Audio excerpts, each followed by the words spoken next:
Welcome to the channel and welcome back to another video. I'm joined with my friend here, Tony. I've known Tony for quite some time. We met in China and we've both spent over the years a considerable amount of time living in China. So we're putting together a sort of short series of videos talking about different aspects of China. And this one thing we're going to talk about right now is the meeting between Xi Jinping of China and MBS of Saudi Arabia. And personally, I think this is a very, very interesting meeting. It could be a pivot in the way the sort of world order manifests over the next few years. So what's your take on it, Tony? I think, like exactly what you said, it's going to make big changes to the world. I think so, yeah. It may even have some effect on the main currency being the US dollar, or the UN. It's certainly going to rock some boats, possibly in the Middle East and in Europe. Yeah. And certainly in America.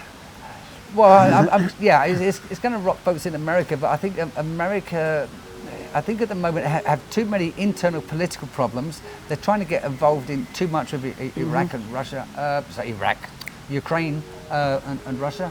And I think they're a little bit confused with what's going on in the world. There's just so much for them to handle. Yeah, well, this is their problem. They want to be involved in everything, you know. Yeah, but the Western world, you know, as regards to Germany and our last conversation about Schultz visited. Yeah. I think the rest of the world have started to say, we actually don't want to listen to America at the moment. I agree. But I find it very interesting that I see that certainly Saudi Arabia and other Middle Eastern countries are starting to pivot towards China, and I think that's going to cause a lot of upset in America. And my concern is, how far will America go to stop this? You've got the BRICS organisation, which is, for any of you who don't know, it's Brazil, Russia, India, China and South Africa. And they've got this sort of economic alliance and trading alliance, and there's a number of other countries that want to join this. And one of the sort of rumours going around is that Xi Jinping will extend an invitation to Saudi Arabia to join this alliance. And Saudi Arabia being a long-time ally of the US, this is going to really piss the US off. And I just wonder whether, if Saudi Arabia do decide to join, whether they're going to be ready for the backlash they're going to get from America. I mean, America, I think, will throw their toys out of the pram big time. I think it's very interesting what's going on. I also see that, you know, if you go back a number of years when the petrodollar was established, where, you know, world countries have to pay for their oil from Saudi and other Middle Eastern countries in dollars. At that time, America was by far the largest purchaser of Saudi oil.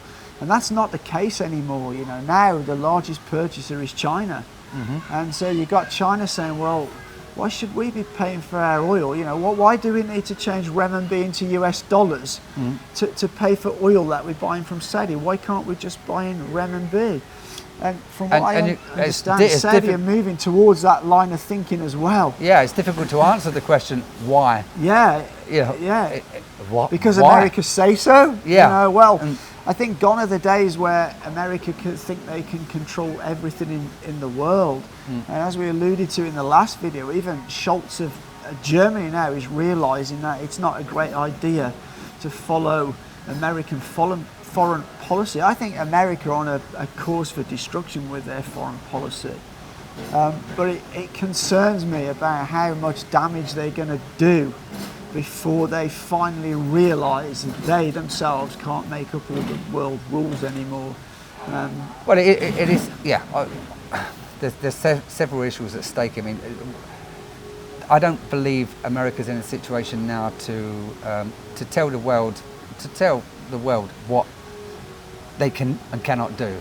I agree they're not, but they still think they can. Yeah, Yeah. yeah. And most of European countries are also now fully aware of this. Well, certainly after the Ukraine situation. Yeah. You know, I personally think Europe has been thrown under the bus by America. You know, they're in a difficult situation right now, aren't they? If we look at how or why we got here, you know, sometimes if you look at how did we make this mistake, well, we can fix a mistake. But this and on this situation, if the mistake is, let's say, for instance, Joe Biden's, how can we fix it? Well, get rid of Joe Biden. Yeah, but I don't think it's Joe Biden. I think it runs. I used the more word I think there's this administration. You know, there's a number of people in this administration, and whether it's a Democratic president or a Republican president, I don't think the foreign policy will change that much because it's bipartisan. This hate for China is bipartisan. It's not. You know, you look at the recent midterms, and a lot of the campaign is, you know, how much we can hate China. Yeah, yeah, that's right, and it's not even sorting out their own problems with their own immigration. Right, yeah. You know, oh, let's put abortion at the top of the list. You know, really, you've got so much going on in the world, and you want to put that at the top of the list? It's crazy. It is crazy. I disagree with the Biden thing. All right, and the reason I disagree is because sometimes the man at the top, no matter how much that guy tried to get to the top, he made it. Okay. Whether he's incompetent and should never have been there is irrelevant. He made it, and as a result, this has happened. A good leader, a good president, will not let that happen to. Yeah, that's a good point. You know, and he's got to pay that responsibility. Okay, so soon he's going to be in his 80s, and people go, "No, you can't do that. You play the violin for him. Okay, you can't do that. He's got Alzheimer's. Oh, whatever. You can't do that." Okay, so who put him there? Okay, so let's say Barack Obama put him there. Maybe Barack Obama is still the president behind the scenes. From this point of view, if I was in a foreign country and I was a leader of a foreign country, I would say, America, you've done your damage. Don't try and fix it. Don't try and fix this at all. Sort your own problem out. Sort the midterm elections, whatever you've got, sort them out. You know, and don't make any more false promises. Don't come and fist pump, you know, the Saudis for a meeting. No, but the bottom line is they don't want countries to move closer to China. That scares the pants off them. Is that the bottom line? Oh, I think it is. I think they see China as this adversary. They've said that. You know, it's not about competition anymore. It's about keeping China down. But a lot of these countries are seeing that. Well, we do a lot of trade with China. The trade's growing with China. And America has nothing to offer. You saw this, you know, that Pelosi went round some Southeast Asian countries. She didn't even get to see the president in South Korea. He snubbed her because America are pushing South Korea to you know, sanction China, to be against China. But South Korea are going, well, we do shitloads of trade with them. Why do we want to, you know, annoy our trading partners? You know, they've only got these sort of hardline American ally states like the UK, like Australia, like Japan, who are continuing down this sort of road. You know, even Europe now is starting to see that it's not a good idea to follow American policy against China. Well, it's absolutely not. I mean, America's had three enemies over the last 2 years: Donald Trump, Russia, and China. Okay, it seems to be those three subjects. Donald Trump, you know, that you know. It's such an internal problem, but for 3, 4, maybe even 5 years, they've pushed everything trying to keep that guy out, and that's an internal thing. You know, Russia, okay, massive country, lots at stake when they get involved in that, supplying arms to Ukraine, and China. These three subjects are very, very big. My thoughts are that they should start to back off and look after themselves for a while. You know, as far as China goes, I don't think there's much China can do wrong at the moment. And in America's eyes, there's not much that they can do right.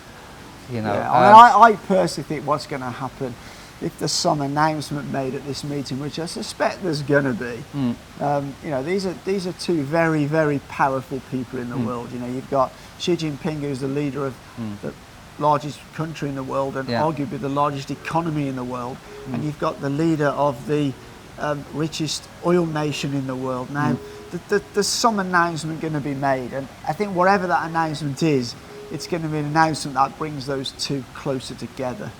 And that is going to really piss America off, I think. And my concern is, how far will America go to try and stop that? Just like they have China, you know, all this bullshit in the press that they can say, oh, this is happening and this, you know, every press release, every day, daily, it's all rubbish in China.